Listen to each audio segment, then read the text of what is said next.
ఇంట్లో కూర్చుని ఇంగ్లీష్ నేర్చుకోవాలనుకుంటున్నారా? అయితే వెంటనే మా స్పోకెన్ ఇంగ్లీష్ క్లాసెస్కి కాల్ చేయండి.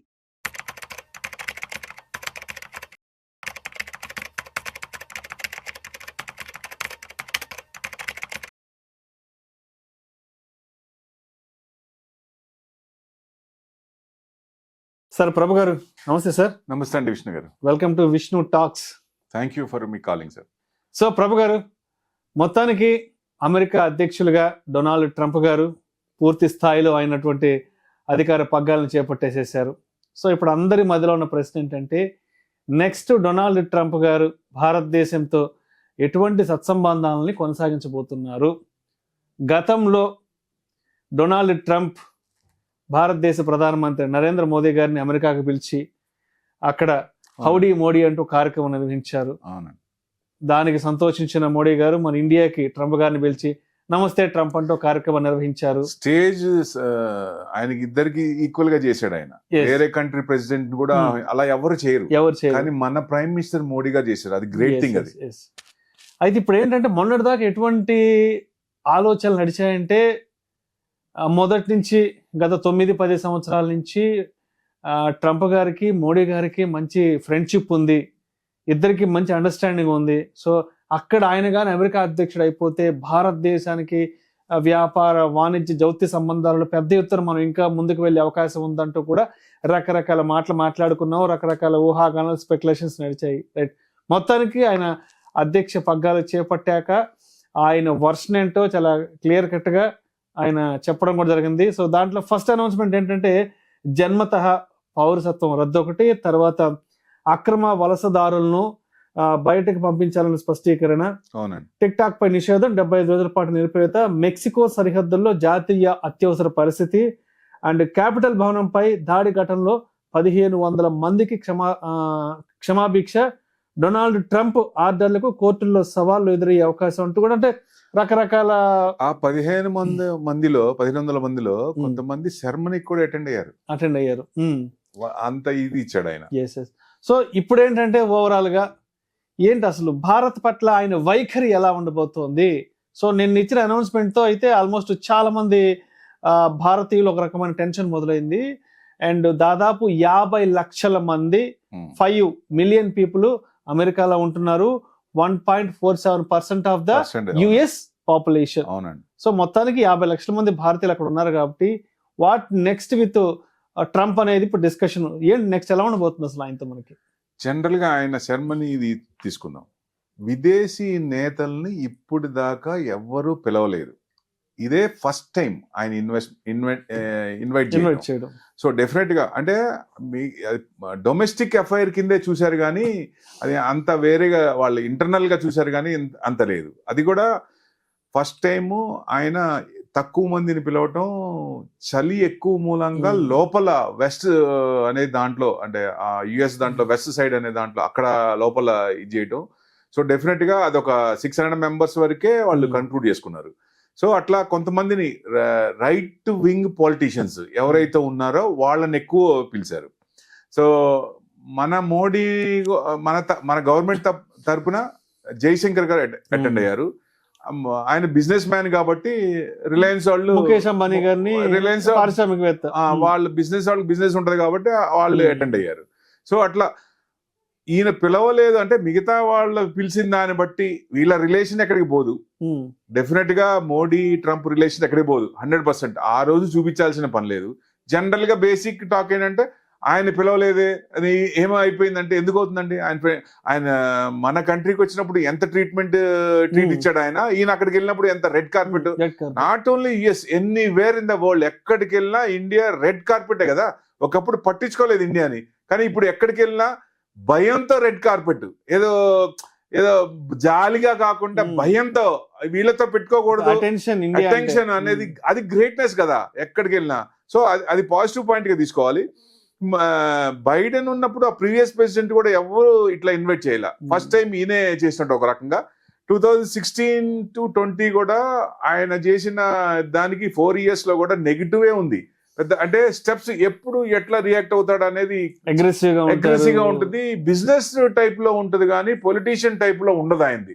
ఆయన వ్యూస్ అన్ని అంటే రూపాయి మిగులుతుందా లేదా ఆ టైప్ లో ఉంటుంది కానీ జనాలకి ఏం చేయాలి, ఏం చేస్తే బాగుంటుంది, గవర్నమెంట్ హ్యూమన్ యాంగిల్ తక్కువ ఉంటుంది, తక్కువ ఉంటుంది, హ్యూమన్ యాంగిల్ తక్కువ ఉంటుంది, మెర్సీలెస్ ఉంటుంది కొంచెం ఆ యాంగిల్లో. ఇప్పుడు మీడియా కూడా ఆయన అసలు ఎంత బ్యాన్ చేశారంటే డెమోక్రటిక్ పార్టీ ట్విట్టర్ గానీ వాటిలో బ్యాన్ చేశారు అసలు రానీకుండా, ఇది 20 to 24. సో డెఫినెట్ గా అంత ప్రెజర్ చేసినా మళ్ళీ 21st centuryలో మళ్ళీ వచ్చాడు ఆయన, అంత చేసి అది ఒక రకంగా గ్రేట్నెస్. సో అంటే మాగా మేక్ అమెరికా గ్రేట్ అగైన్ ఈ అస్త్రం తీసుకున్నాడు ఆయన. ఆ క్యాప్ పెట్టుకోవడం, దానికి సంబంధించిన స్లోగన్స్, పోస్టర్స్, అది బాగా వెళ్ళిపోయింది, బాగా వెళ్ళిపోయింది. అందుట్లో బైడెన్ ని చూశారు, హెల్త్ ఆయన నెగిటివ్ గా ఏం లేదు కానీ హెల్త్ పరంగా డిసిషన్స్ ఎక్కువ తీసుకోలేపాడు ఆయన. వయోభారం, ప్లస్ చైనా సపోర్ట్ తీసుకుంటున్నాడు ఆయన, ఏ విషయంలో అయినా చైనా సపోర్ట్ తీసుకొని బంగ్లాదేశ్ ఆమెని తరిమి కొట్టారు కదా వీళ్ళ సపోర్ట్ తోనే. సో ఇట్లాంటివి కొన్ని నెగిటివ్స్ ఉన్నాయి ఆ బైడెన్ చేసిన తప్పులు. ఈయన చేయడు అనే ఉద్దేశం ఉంది, డెఫినెట్ గా ఈయన అంత చేయకపోవచ్చు. ఎవరైతే ఇల్లీగల్ గా ఎంటర్ అవుతున్నారో యుఎస్ లో వాళ్ళ వల్ల ఎఫెక్ట్ వస్తుంది, ఎందుకంటే ఇల్లీగల్ గా ఎంటర్ అవుతున్నారు. కెనడా నుంచి, మెక్సికో నుంచి మెటాఫర్ అనేది ఒక ఇది దాన్ని తీసుకొచ్చినప్పుడు ఎక్కువ మంది వాడితే ఎక్కువ మంది చనిపోతున్నారు ఆ డ్రగ్ వల్ల. సో అందుకని ఆ బ్యాన్ చేయడానికి కొంచెం భయపెట్టడానికి అన్నట్టు వాళ్ళకి టరీఫ్స్, మెక్సికో టరీఫ్ పెంచేస్తా మీకు, ఇప్పుడున్న దాని మీద 25% చేస్తా అంటున్నారు. సో ఇప్పుడు మెక్సికో నుంచే మేజర్ లేబర్ పార్ట్ అంతా యుఎస్కి వస్తుంది. అసలు ఏ పని చేయాలన్నా వాళ్ళు వచ్చి చేయాల్సిందే. వాళ్ళని కంట్రోల్ చేసుకుంటే వీళ్ళు చేసుకుంటే యుఎస్ లో ఉన్న వాళ్ళు పని చేస్తారా? అగ్రికల్చర్ ప్రొడక్ట్స్ కూడా అన్ని మెక్సికో నుంచే రావాలి, వ్యవసాయ ఉత్పత్తులన్నీ కూడా అక్కడి నుంచే వస్తాయి. ఇది కొన్ని ఉంటాయి కాబట్టి ఆయన అగ్రెసివ్ గా ముందుకెళ్ళి నేను అది చేస్తా ఇది చేస్తా అంటే రేపొద్దున పని అవ్వాలి కదా, డైలీ వర్క్స్ కూడా అవ్వాలి కదా. ఇట్లాంటివి ఆయన చూసుకోకుండా కొంచెం ఇది చేస్తున్నాడు. ఇప్పుడు మనకి H1B కూడా మనకి 73% వస్తుంది మనకి ఇండియాకి అలాట్మెంట్. సో డెఫినెట్ గా మనది 50 lakhs పీపుల్ మన దగ్గర ఉన్నారు. వాళ్ళందరూ క్రూషియల్ పొజిషన్స్ లో కూడా మన వాళ్ళే ఉన్నారు. డెఫినెట్ గా వాళ్ళందరికి ఇబ్బంది పెడతాడా? ఇబ్బంది. ఆల్రెడీ గ్రీన్ కార్డ్ వచ్చిన వాళ్ళకి బాధ లేదు. ఎవరైతే గ్రీన్ కార్డ్ లేకుండా ఇల్లీగల్ గా జాబ్ చేస్తున్నారో అలాంటి వాళ్ళకి ఇబ్బంది. ఏది కెనడా నుంచి కానీ ఇల్లీగల్ గా వచ్చి డాక్యుమెంట్స్ లేకుండా అక్కడికి వచ్చి యుఎస్ లో ఉండే వాళ్ళకి, అలాంటి వాళ్ళకి అది ఒక రకంగా మంచిదే. అంటే ఆ కంట్రీలో కంట్రోల్ తెచ్చుకోవాలంటే ఇట్లాంటివన్నీ ఇల్లీగల్ ఎంట్రన్స్ ఇమిగ్రెంట్స్ అన్ని కంట్రోల్ చేస్తే మంచిది అన్నాడు. వాళ్ళ పాలసీలు అన్ని బాగానే ఉంటాయి. మనకు వచ్చేదానికి మన సైడ్ ఎలా రియాక్ట్ అవుతాడు అనేదే ఇంపార్టెంట్. ఇప్పుడు మోడీని ఆ సెరమనీకి అటెండ్ కాలేదంటే ఆ రోజు అటెండ్ కాలేకపోవడం నెగిటివ్ తీసుకోవాల్సిన అవసరమే లేదు. డెఫినెట్ గా మన సైడ్ పాజిటివ్ ఉంటాడు. మిగతా అన్ని మనకి ఎక్కువ పర్సెంటేజ్ ఉంది కాబట్టి చైనాతో పడట్లేదు ఆయనకి ఎట్టి పరిస్థితుల్లో. ఆ ఫార్మా అంతా చైనా తెప్పించుకుంటున్నాడు. కానీ యుఎస్ లో రాసిన ప్రతి ప్రిస్క్రిప్షన్ ఇండియాదే అది. సో డెఫినెట్ గా మన ఏపీఐ మనం 70% మనం చైనా నుంచి తెప్పించుకొని పంపిస్తున్నాం. సో మనం ఇప్పుడు చేయాల్సిందల్లా ఆ ఎంఎన్సీ కంపెనీ అట్రాక్ట్ చేసుకొని ఆ ఏపీఐ ఇక్కడ చేస్తే డెఫినెట్ గా బల్క్ డ్రగ్ మనం ఎక్స్పోర్ట్ చేస్తే బ్రహ్మాండంగా ఉంటుంది. ఇట్లాంటి పాలసీలు అన్ని మారితే బాగుంటుంది ఇండియాకి. అర్జెంటీనా నుంచి ఆయన ప్రెసిడెంట్ పిలిచారు, హ్యావియర్ మిలే. ఆయన ఎవరు? రీసెంట్లీగా పవర్ లోకి వచ్చాడు. ఆయన యాక్చువల్ గా సోషలిస్టిక్ పార్టీ, అది లిబర్టియన్ ప్రెసిడెంట్ అయ్యాడు ఆయన. ఎట్లా అంటే ఎకానమీలో ప్రైవేట్ పార్టిసిపేషన్ కూడా ఎక్కువ ఉండాలి, ఇన్ఫ్లేషన్ కూడా బాగా తగ్గించాడు. ఆయన పిలిచారు సెరమనీకి. తర్వాత మన ఇటలీ ప్రైమ్ మినిస్టర్ ఎవరు? జార్జ్ మెలోనియా, ఆమెను పిలిచారు. హంగేరీలో విక్టర్ ఆర్బన్. ఇట్లా ఎవరైతే ఉన్నారో రైట్ వింగ్ పొలిటీషియన్స్ వాళ్ళని పిలిచారు. అంటే వీళ్ళందరూ చాలా చిన్నోళ్ళు. వీళ్ళందరూ ఉన్నప్పుడు మోడీని పిలవకపోతే ఏంటి ఇబ్బంది? సమస్య లేదు కదా. ఎందుకంటే మనకి రెడ్ కార్పెట్, ఈయనకున్న వాల్యూ అక్కడ వాళ్ళకి అంత లేదు. సో డెఫినెట్ గా ఆ 600 మెంబర్సే ఉంటది కాబట్టి. నెక్స్ట్ ఇంకో మాట కూడా అన్నాడు, 1 month లో మళ్ళీ ఇండియాకి వచ్చి కలుస్తా అన్నాడు ఆయన. ప్రైమ్ మినిస్టర్ మన ప్రైమ్ మినిస్టర్ దగ్గరికి వచ్చి కలుస్తా అన్నాడు. అందుకంటే ఏం కావాలి? డెఫినెట్ గా చైనాకి ఇన్వైట్ చేశాడు. చైనాతో భయం ఉంది కాబట్టి, కోవిడ్ లో ఇబ్బంది పడ్డారు కదా భయంకరంగా. చైనాని కూడా అందరికంటే ముందు 100 ఏళ్లు ముందుంది. వాళ్ళతో కూడా యుద్ధాన్ని పెట్టుకోకుండా మంచి రిలేషన్స్ మెయింటైన్ చేయాలి, మనమైనా యుఎస్ అయినా. సో ఎక్కువ పర్సంటేజ్ వాళ్ళు ఏది చేసినా విపరీతంగా ప్రొటెక్షన్ చేస్తారు. మామూలు మనం ఏంటంటే కోపం వస్తే టూల్స్ డౌన్ ఉంటాం, వాళ్ళు టూల్స్ కంటిన్యూ అంటారు. 24 గంటలు మొత్తం పనిచేస్తారు వాళ్ళు, అంత ఇదిగా చేస్తారు. అంటే ఎక్కువ ప్రొడక్షన్ ఇస్తే ఆ డిమాండ్ పడిపోద్ది కాబట్టి అదొక టైప్ పాలసీ వాళ్ళు. సో ఏ ప్రోడక్ట్ అయినా ఇమీడియట్ గా డూప్లికేట్ పాలసీ చేసేస్తారు, డూప్లికేట్ ప్రొడక్ట్ చేసేస్తారు. ఇట్లాంటివి ఎక్కువ ఉంటాయి కాబట్టి వాళ్ళతో పెట్టుకోకుండా ఉంటేనే మంచిది. సో యుఎస్ కూడా కొంచెం న్యూట్రల్ గా ఉంటే చాలా మంచిది. ప్లస్ ఇంకోటి పాజిటివ్ పాయింట్ ఏంటంటే వార్స్ ని నేను రాగానే 1 డేలో ఆపుతానన్నాడు. యుద్ధాలకు అసలు దూరంగా ఆపుతాడు. హమాస్ దాదాపుగా అయిపోయినట్టే, అఫీషియల్ గా డిక్లేర్ చేయలేదు, అదొక పాజిటివ్ పాయింటే. ఇది కూడా నెక్స్ట్ ఇక మేజర్ పాయింట్ ఏంటంటే యుక్రెయిన్ రష్యా వార్ ని, పుతిన్ ని ఇద్దరం కలుద్దాం, ట్రంప్ పుతిన్ కలవబోతున్నారు. అది ఎప్పుడు అనేది డేట్ డిసైడ్ కాలేదు, కానీ అది ఎక్కడంటే అది ఇండియాలోనే కావచ్చు. మధ్యవర్తి మోడీనే ఉండాలని ఎప్పుడో కోరుకున్నారు వాళ్ళు. సో డెఫినెట్ గా ఇప్పుడు ప్రైమ్ మినిస్టర్ మనమే ఆ యుద్ధాన్ని ఆపాలి.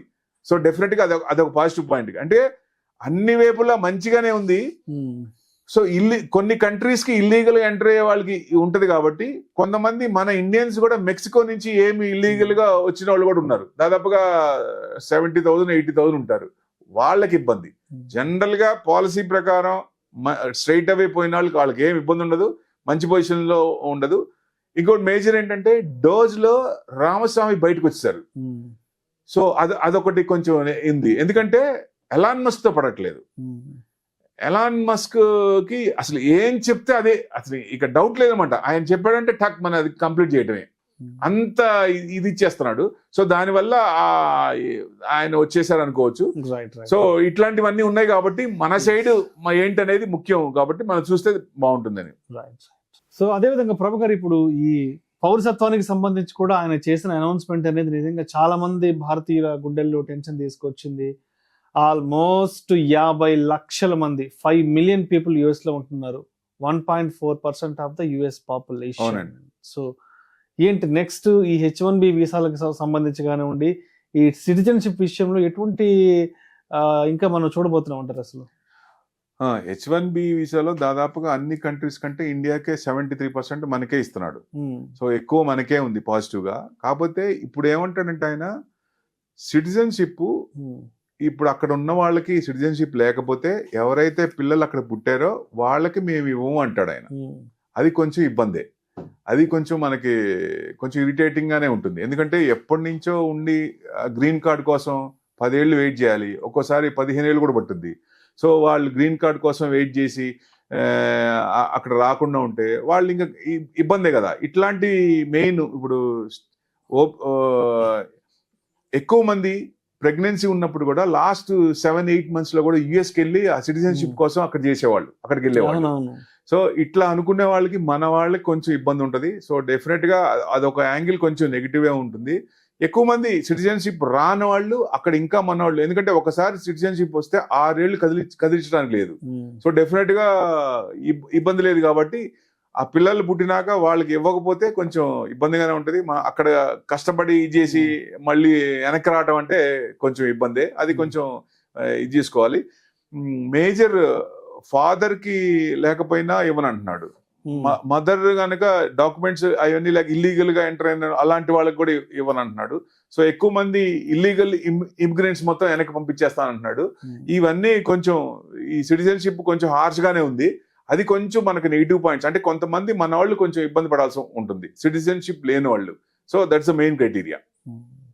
Thank you sir, thank you so much.